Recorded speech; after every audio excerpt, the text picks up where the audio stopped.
Hello दोस्तों, बहुत बहुत स्वागत है आपका देश के नंबर 1 चैनल जी बिजनेस के सोशल मीडिया पेज पर। मैं हूं आपके साथ प्रशांत पांडे। सबसे पहले आप सभी का बहुत बहुत शुक्रिया। आपके प्यार की बदौलत एक बार फिर जी बिजनेस नंबर 1 चैनल बना है और लगातार आपका प्यार हमें सोशल मीडिया प्लेटफॉर्म्स पर भी मिल रहा है।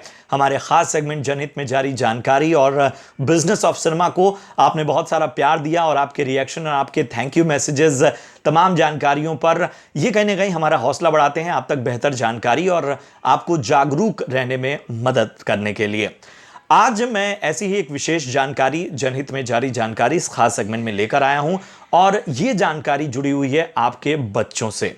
आप में से बहुत ज्यादा लोग चिंतित होंगे कि बच्चों में कोरोना वायरस का खतरा किस स्तर का है और किस तरह की रिसर्च या स्टडीज सामने आई हैं, क्योंकि इसके बारे में बहुत कम बातें हो रही हैं।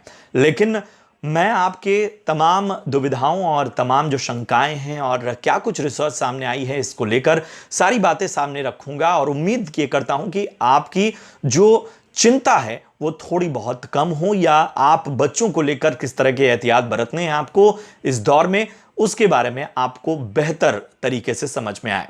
जो रिसर्च सामने आई है उसे सामने रखूं आपके, उससे पहले आपको यह समझना बहुत जरूरी है कि बच्चों का स्वाभाविक गुण क्या है।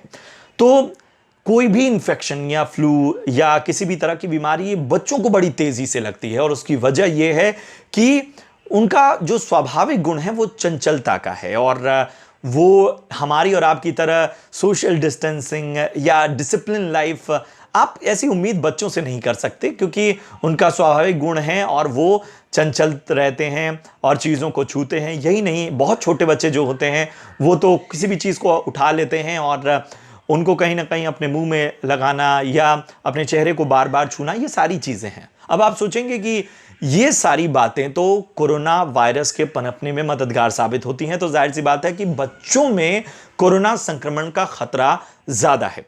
लेकिन जो रिसर्च सामने आई है वो कतई ऐसा नहीं कहती। यह रिसर्च कहती है कि बच्चों में बड़ों और बुजुर्गों की तुलना में जो कोरोना वायरस का खतरा है वो बहुत कम है, बल्कि आधे से भी कम है और ये एक राहत भरी खबर है। जो रिसर्च की गई उसमें बच्चों के सैंपल्स और उनके ब्लड सैंपल और बाकी गतिविधियों को देखा गया और इन सारी चीज़ों को अध्ययन करने के बाद, इनकी स्टडी करने के बाद जो निष्कर्ष निकला उसमें साफ तौर पर सामने आया कि बच्चों में कोरोना वायरस का खतरा जो है वो कम है, वो जल्दी रिकवर भी हो जा रहे हैं। ये सारी चीजें स्टडी में सामने आई हैं। लेकिन इसका मतलब ये नहीं कि इससे ये बात प्रमाणित होती है कि बच्चों में कोरोना वायरस का खतरा नहीं है या हमें बेफिक्र हो जाना चाहिए। ये कोई ठोस प्रमाण इसके नहीं मिले हैं, क्योंकि रिसर्च है, रिसर्च चलती रहती है। हो सकता है कोई नई बात इसमें जुड़े, लेकिन अभी तक की रिसर्च यही कहती है। अब आप सोच रहे होंगे कि आखिर इस रिसर्च में क्या ऐसा हुआ कि यह बात रखी गई। तो जैसा मैंने आपको बताया कि ब्लड सैंपल्स और उनके इम्यून सिस्टम और बाकी चीज़ों को का अध्ययन तो वैज्ञानिकों ने और रिसर्चर्स ने किया ही, इसके अलावा एक चीज़ और देखी गई जो इस बात को बहुत हद तक प्रमाणित करती है। वो ये कि जिन देशों में कोरोना संक्रमण फैलने के बावजूद कुछ हफ्ते, कुछ महीने के बाद स्कूल खोले गए, तो उस स्कूल में और स्कूल के आसपास और खासतौर से बच्चों में कोरोना संक्रमण नहीं फैला। कई कई जगह एकदम से नहीं फैला और कई कई जगह पे अगर संक्रमण फैला भी तो उसका अनुपात बहुत कम था। तो ये चीजें कहीं ना कहीं इस बात को मजबूत करती हैं कि बच्चों में कोरोना वायरस का संक्रमण बहुत ज्यादा नहीं है। लेकिन एक बार फिर मैं यही कहूंगा कि इसका मतलब ये कतई नहीं है कि हम और आप बेफिक्र हो जाएं।